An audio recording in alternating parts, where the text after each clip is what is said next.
For decades, the quarter mile has been the ultimate proving ground for American performance.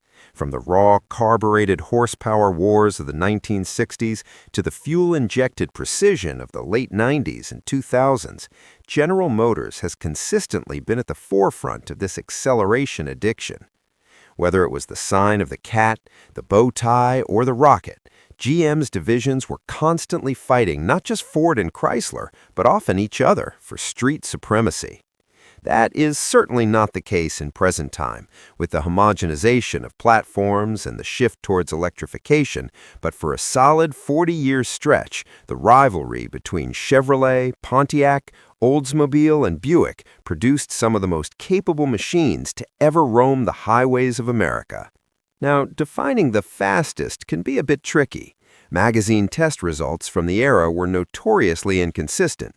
A 1970 test might feature a car with a 3.31 rear axle and skinny bias-ply tires, while another magazine might have tested a Ringer's car with 4.10 gears and headers. I feel like it is important to mention that I have tried to standardize these times based on the most widely accepted factory stock figures. I believe I did a decent job compiling this list, but of course I'm not an expert by any stretch of the imagination, and variances in atmospheric conditions and drivers played a huge role. Regardless if they're a tenth of a second off here or there, these 30 cars were the absolute kings of the strip from the General.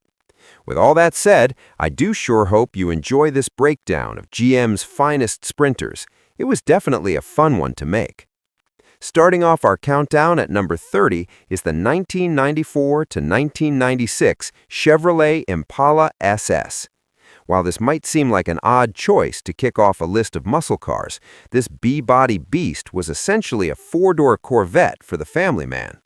It featured the LT1 5.7-liter V8 detuned slightly from the Corvette to produce 260 horsepower and 330 pound-feet of torque. It sits on the same platform as the Caprice, but with a sport-tuned suspension and those iconic 5-spoke alloy wheels. In my book, this is a perfect example of a modern sleeper. It wasn't light, coming in at over 4,000 pounds, but it could still hustle down the quarter mile in roughly 15.0 to 14.5 seconds, depending on the driver. It's a land yacht that could dance, and it marked the end of an era for full-frame rear-wheel drive sedans from Chevy. Coming in at number 29 is the 1968 Pontiac Firebird 400. The first-generation Firebird was often seen as the more luxurious counterpart to the Camaro, but don't let the extra chrome fool you. When equipped with the standard 400 cubic inch V8 rated at 330 horsepower, or the high-output version, this pony car was a serious contender. The 1968 model year didn't have the Trans Am nameplate just yet, but the 400 HO package, mated to a 4-speed manual, could propel this bird to a mid to low 14-second quarter mile. It had a slightly longer wheelbase feel than the Camaro due to the front bumper design, but it was agile. The torque from that Pontiac V8 was instantaneous, making it a stoplight warrior that could catch many unsuspecting Mustangs off guard. At number 28, we have the 1970 Chevrolet Monte Carlo SS 454. This was Chevrolet's entry into the personal luxury market, a segment dominated by the Grand Prix. But when you ticked the box for the SS 454 package, you weren't just getting luxury, you were getting the LS5 454 Big Block. Rated at 360 horsepower, this engine was a torque monster, churning out 500 pound-feet. It wasn't the high-revving LS6 found in the Chevelle, but it didn't need to be. The Monte Carlo was heavy, loaded with sound-deadening and plush interiors, yet it could still storm the quarter mile in around 14.4 seconds. It had a soft, floaty ride compared to a Chevelle, but when you mashed the throttle, the nose would lift, and that heavy Chevy would hook and book. Number 27 brings us to the 1965 Buick Riviera Grand Sport. I said earlier that muscle cars are usually intermediates, but the Riviera GS defies that logic. This was a personal luxury coupe that packed a serious punch thanks to the 425 cubic inch Super Wildcat V8. With dual 4-barrel carburetors, this nail-head engine produced 360 horsepower and a massive 465 pound-feet of torque. The 1965 model is arguably one of the most beautiful cars ever designed, with its clamshell headlights, but it was also fast. Period tests had this heavy cruiser hitting the quarter-mile in the low 14s. It proves that you could have window powers, air conditioning, and still embarrass a dedicated sports car in a straight line. Moving on to number 26 is the 1974 Pontiac Firebird Trans Am Super Duty 455. By 1974, the muscle car era was effectively choking to death on emissions regulations. Compression ratios had dropped, and horsepower figures were plummeting. However, there was an exception. A group of renegade engineers at Pontiac managed to slip the Super Duty 455 past the bean counters and the EPA. This engine was a hand-built racing mill disguised as a street engine, featuring a reinforced block and massive flowing heads. While officially rated at a humble 290 net horsepower, real-world performance suggested much more. It could run the quarter-mile in roughly 13.9 to 14.2 seconds, which for 1974 was absolutely unheard of. It was the last gasp of the original muscle car era, and what a glorious gasp it was. Sitting at number 25 is the 1998 Chevrolet Camaro Z28. This model year is significant because it marked the introduction of the LS1 engine into the F-body platform. The previous LT1 was good, but the all-aluminum LS1 was a game-changer. Rated at 305 horsepower, though many dyno tests proved GM was underrating it to protect the Corvette, the 98 Z28 was a rocket. With a 6-speed manual, these cars were dipping into the high 13s right off the showroom floor. The styling, often referred to as the catfish front end, is polarizing today, but there is no denying the performance. It brought affordable, reliable 13-second performance back to the masses after the slightly more sluggish mid-90s. Number 24 is the 1969 Chevrolet Nova SS 396. The Nova was the compact platform in Chevy's lineup, which meant it was light. When engineers stuffed the 396 cubic inch Big Black between the shock towers, the result was a power-to-weight ratio that scared the competition. Specifically, the L78 version of the 396, rated at 375 horsepower, turned the unassuming Nova SS into a lethal street racer. While traction was always an issue with those skinny bias-ply tires, a hooked-up Nova SS could see quarter-mile times in the high 13s, around 13.8 to 13.9 seconds, depending on the driver. It's a land yacht that could dance, and it marked the end of an era for full-frame rear-wheel drive sedans from Chevy. Coming in at number 23 is the 1970 Oldsmobile 442 W30. Oldsmobile has always been designed with the idea that it should be an automobile of integrity, but the W30 package added a layer of savagery. The 1970 455 cubic inch V8 in the W30 produced 370 horsepower and stump-pulling 500 pound-feet of torque. This car featured a fiberglass hood with functional air scoops and a lightweight aluminum intake manifold. It was refined, comfortable, and devastatingly fast. Magazine tests from the day varied, but a well-tuned W30 could hit a 13.9-second quarter-mile. It's arguably the best balance of luxury and muscle GM ever produced during the golden era. Number 22 is the 2004 Pontiac GTO. When Pontiac decided to bring back the GTO nameplate, they looked to their Australian subsidiary, Holden. The resulting car, based on the Monaro, was met with mixed reviews regarding its styling, which many felt was too conservative. However, mechanically, it was a beast. Powered by the 5.7-liter LS1 V8, making 350 horsepower, the 2004 GTO was a genuine performance car. It featured an independent rear suspension, something the original muscle cars never had, and could sprint the quarter-mile in 13.8 seconds. It was comfortable, handled well, and possessed a build quality that was arguably better than its American-built cousins. It may not have looked like a Judge, but it certainly moved like one. Coming in at number 21 is the 1967 Corvette 427 with the L71 engine.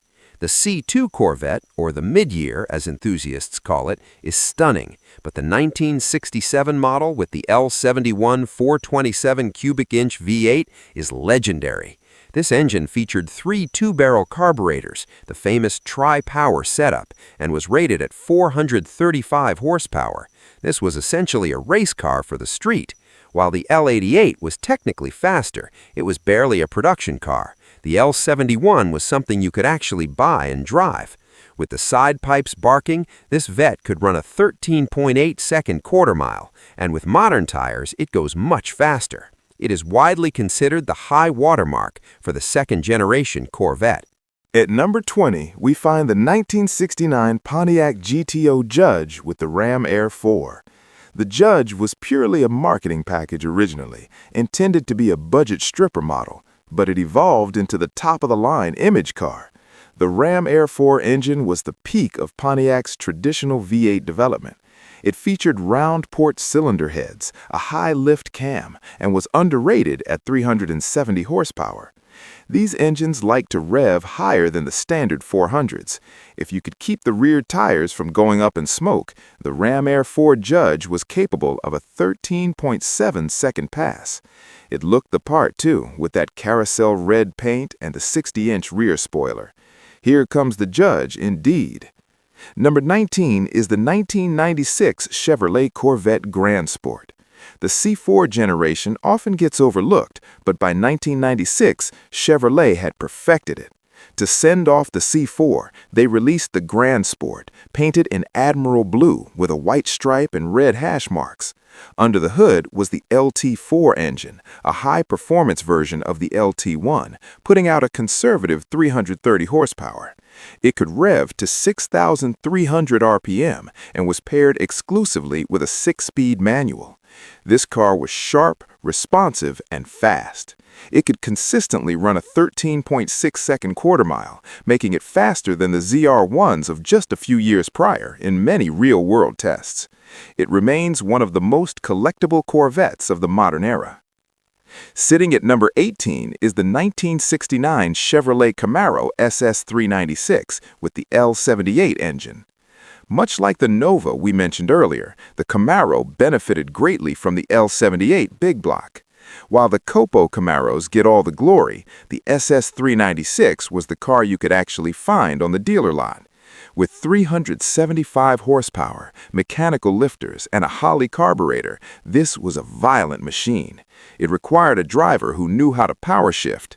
When driven properly, the L78 Camaro was a solid 13.5 to 13.7-second car. It defined the pony car wars of 1969 and remains one of the most desirable Chevrolets of all time. Number 17 is the 1989 Pontiac Turbo Trans Am. For the 20th anniversary of the Trans Am, Pontiac did something insane. They took the 3.8-liter turbocharged V6 from the Buick Grand National, specifically the GNX intercooled version, and stuffed it into the lighter, more aerodynamic Firebird body. The result was the fastest American production car of 1989. Rated conservatively at 250 horsepower, actual output was closer to 300. This car could destroy the V8s of its day, running the quarter mile in 13.5 seconds all day long. It was quiet, unassuming, and absolutely lethal. It was the pace car for the Indy 500 that year, and famously, it did not require any performance modifications to perform its pace car duties. Number 16 is the 1970 Buick GS 455 Stage 1. There's a massive debate among muscle car enthusiasts about this car. Some magazines back in the day clocked it running a 13.38, while others had it in the high 13s. I am placing it here to be safe, but make no mistake, the torque from that Buick 455 was earth-shattering. With 510 pound-feet of torque, the highest of any American car until the Viper came along decades later, the Stage 1 was a wolf in sheep's clothing. It looked like a doctor's car, but accelerated like a dragster. It is without a doubt one of the greatest muscle cars ever built. We're just halfway through the list, and the times are only going to get faster as we approach the top spot. We have some heavy hitters from the modern era and some 60s legends that defied physics coming up next. Number 15 is the 1966 Chevrolet Corvette Stingray 427. While the fuel-injected 327s were potent, 1966 was the year the big block truly found its home in the Corvette, specifically the L72 427 cubic inch V8. Rated at a massive 425 horsepower and 460 pound-feet of torque, this engine turned the fiberglass sports car into a ballistic missile. It featured a solid lifter camshaft and a massive Holley 4-barrel carburetor. In my book, the mid-year Corvettes are some of the best-looking cars ever made, but the L72 proved they weren't just for show. With decent tires, this car could smash the quarter-mile in roughly 13.4 seconds. It was violent, loud, and required a heavy left foot to manage the clutch. Coming in at number 14 is the 2002 Pontiac Firebird Trans Am Whisk 6. This was the final year for the Firebird, and Pontiac made sure it went out with a bang. The WS6 performance package included the Ram Air induction system, stiffer suspension, and polished 17-inch wheels. Under the hood sat the LS1, officially rated at 325 horsepower, though everyone knew it was closer to 350. The functional nostrils on the hood force-fed cool air into the engine, and with a 6-speed manual, the Whisk 6 was a terror on the street. It could run a 13.3-second quarter-mile right out of the box. It's a shame the Firebird nameplate died after this, because the Whisk 6 was truly the peak of the fourth-generation F-body platform.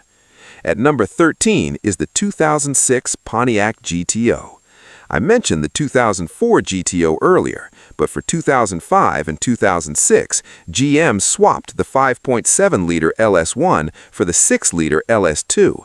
This bumped horsepower up to 400 and torque to 400. It also added hood scoops and split rear exhaust tips, addressing some of the complaints about the styling being too plain. The extra displacement made a noticeable difference. The 6-liter GTO could storm down the quarter-mile in 13.3 seconds, sometimes dipping into 13.2s with a good driver. It was a comfortable cruiser that could embarrass Mustangs and imports alike. While it didn't save Pontiac from its eventual demise, the 6-liter GTO remains a fantastic performance bargain. Number 12 brings us to the 1969 Chevrolet Camaro Copo 9561. While everyone talks about the ZL1, the Copo 9561 was the everyman's supercar, if you knew the right dealer codes. This package dropped the L78 427 cubic inch iron block V8 into the Camaro. Rated at 425 horsepower, just like the Corvette, it was severely underrated. Dealers like Yenko Chevrolet ordered these in batches and sold them as Yenko Super Camaros. On street tires, traction was non-existent, but with slicks and headers, these cars were instantly in the 12s. In factory trim, however, you were looking at a 13.2-second quarter-mile, largely limited by the bias ply rubber fighting for grip against 460 pound-feet of torque. Sitting at number 11 is the 1970 Chevrolet Chevelle SS455 LS6. For many, this is the holy grail of muscle cars. The LS6 option was the highest output engine Chevrolet offered to the public in a midsize car. Rated at 450 horsepower and 500 pound-feet of torque, the LS6 was a monster. It featured a Holley 800 CFM carburetor and an aluminum intake. Despite being a heavy car, coming in at over 3,800 pounds, the sheer grunt of the 455 could propel it to a 13.1-second quarter-mile. Some period tests managed slightly faster times, but 13.1 is the widely accepted number for a stock example. It represents the absolute pinnacle of the original muscle car horsepower wars before emission regulations crashed the party. Number 10 is the 1990 Chevrolet Corvette ZR1. In the early 90s, this was the king of the hill. GM acquired Lotus and tasked them with turning the Corvette into a world beater. The result was the LT7, an aluminum 5.7-liter V8 with dual overhead cams and 32 valves. It produced 375 horsepower, which was exotic territory at the time. The ZR1 also featured a wider rear track to accommodate massive 315-width rear tires. This allowed it to hook up and run the quarter-mile in a blistering 13.1 seconds. It was complex, expensive, and proved that America could build a sports car that didn't just rely on pushrods and displacement. Coming in at number 9 is the 2009 Pontiac GP8 GPX. This was the four-door Corvette we never knew we needed until it was too late. Imported from Australia, where it was known as the Holden Commodore, the GPX was the top-tier performance model. It featured the 6.2-liter LS3 V8 from the Corvette, producing 415 horsepower. Unlike the Charger SRT8 of the time, the GPX could be had with a 6-speed manual. It was refined, spacious, and incredibly fast, clocking a 13.0-second quarter-mile. It was essentially the spiritual successor to the Impala SS we saw back at number 30, but with vastly superior engineering. It remains one of the best sedans GM ever produced. Number 8 takes us to the 1987 Buick GNX. If the Grand National was bad, the GNX was evil. This was the Grand National to end all Grand Nationals. Buick partnered with ASC McLaren to modify the last 547 Grand Nationals built. They upgraded the turbocharger to a ceramic impeller unit, improved the intercooler, and redesigned the rear suspension with a torque arm to plant the power. Officially rated at 276 horsepower, the GNX was actually making well over 300. It could blast down the quarter-mile in 12.7 seconds. That is faster than the Ferrari F40 and Porsche 930 of the same era in the 0-60 sprint.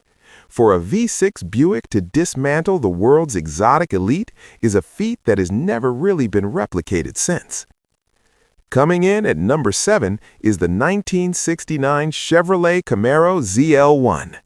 This is the stuff of legends. The CPO 9560 order code fitted the Camaro with an all-aluminum 427 racing engine.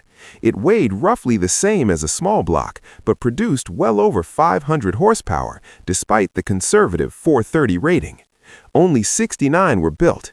It was a race car sold to the public to satisfy homologation rules. With the factory exhaust manifolds and street tires, it ran a 12.7-second quarter-mile. However, uncork the headers and put on slicks, and it was an 11-second car all day long. It is arguably the most valuable and desirable Camaro ever produced. Number 6 is the 1969 Chevrolet Corvette L88. Much like the ZL1 Camaro, the L88 Corvette was not intended for the casual driver. It came with no radio, no heater, and no air conditioning. The LA27 engine featured 12.5-to-1 compression and required 103-octane race fuel. GM deliberately underrated it at 430 horsepower to discourage people from buying it, but in reality, it was making over 550. It was a beast that overheated in traffic and fouled spark plugs at idle, but on the strip, it was devastating.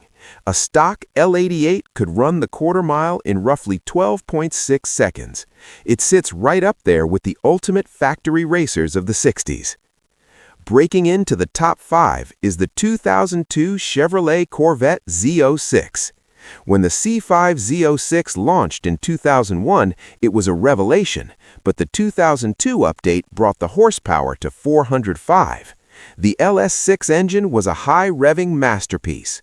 The car itself was a fixed-roof coupe, which was stiffer and lighter than the hatchback.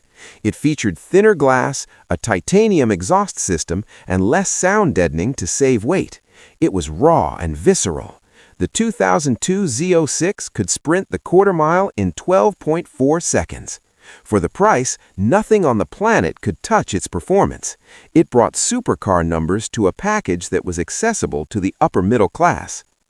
At number 4 is the 2008 Chevrolet Corvette. This might surprise some of you, seeing a base model Corvette this high on the list, but for the 2008 model year, GM introduced the LS3 engine. This 6.2-liter V8 produced 430 horsepower, or 436 with the optional dual-mode exhaust. Combined with upgrades to the transmission and steering, the base C6 became a serious performer. It could run the quarter mile in 12.4 seconds, matching the previous generation Z06. It's a testament to how fast technology was progressing at GM during the 2000s. The base model was now as fast as the track special from just a few years prior. Number 3 goes to the 2009 Cadillac CTS-V. This is the second generation of the V-Series, and Cadillac decided to stop playing games. They took the supercharged 6.2-liter LSA V8, closely related to the Corvette ZR1's engine, and dropped it into their luxury sedan. With 556 horsepower and 551 pound-feet of torque, this was a four-door sledgehammer. It featured magnetic ride control and massive Brembo brakes. It wasn't just fast for a Cadillac, it was fast, period. The CTS-V could destroy the quarter mile in 12.3 seconds. It was the fastest production sedan in the world at the time, proving that you could have your luxury land yacht and race it too. Our runner-up at number 2 is the 2006 Corvette Z06. The C6 Z06 was a completely different animal from the base car. It featured aluminum frame, carbon fiber body panels, and the legendary LS7 engine. This 7-liter, 427 cubic inch small block is the largest displacement small block GM ever produced. It spun to 7,000 RPM and made 505 horsepower naturally aspirated. There were no superchargers or turbos here, just massive displacement and airflow. With a curb weight of just over 3,100 pounds, the Z06 was terrifyingly fast. It hit the quarter mile in 11.7 seconds. In my opinion, this is one of the greatest engines ever made, and it offered a driving experience that was pure and unfiltered. And finally, the fastest GM muscle car from the 60s to the 2000s is the 2009 Chevrolet Corvette ZR1. This was the Blue Devil. Chevrolet decided to see just how far they could push the front-engine, rear-wheel drive platform. They took the aluminum chassis of the Z06 and added the LS9 engine, a supercharged 6.2-liter V8 producing a mind-bending 638 horsepower and 604 pound-feet of torque. It featured carbon ceramic brakes from the Ferrari Enzo and extensive use of carbon fiber, including a clear window in the hood to show off the supercharger. The ZR1 was a hypercar killer. It obliterated the quarter mile in 11.3 seconds at 130 miles per hour. It was the ultimate expression of GM performance, combining the heritage of the big block power with modern forced induction technology. So there you have it, the 30 fastest GM muscle cars over the quarter mile. From the raw, carbureted legends of the 60s to the supercharged technological marvels of the 2000s, General Motors has a history of speed that is second to none. I know there are countless other rare dealer packages and one-offs that could have made the list, but I tried to stick to the most significant production models. Of course, I'm not an expert, and tires and drivers make a huge difference, but I believe this list captures the evolution of American horsepower perfectly. If you'd like to see a similar list for Ford or Mopar, or perhaps a deep dive into one of the specific cars mentioned today, be sure to like the video so I know. I do apologize if I missed your personal favorite, but with so many great cars, it's hard to narrow it down. I appreciate you all tuning in. Thank you so much for watching, and I will see you all next week.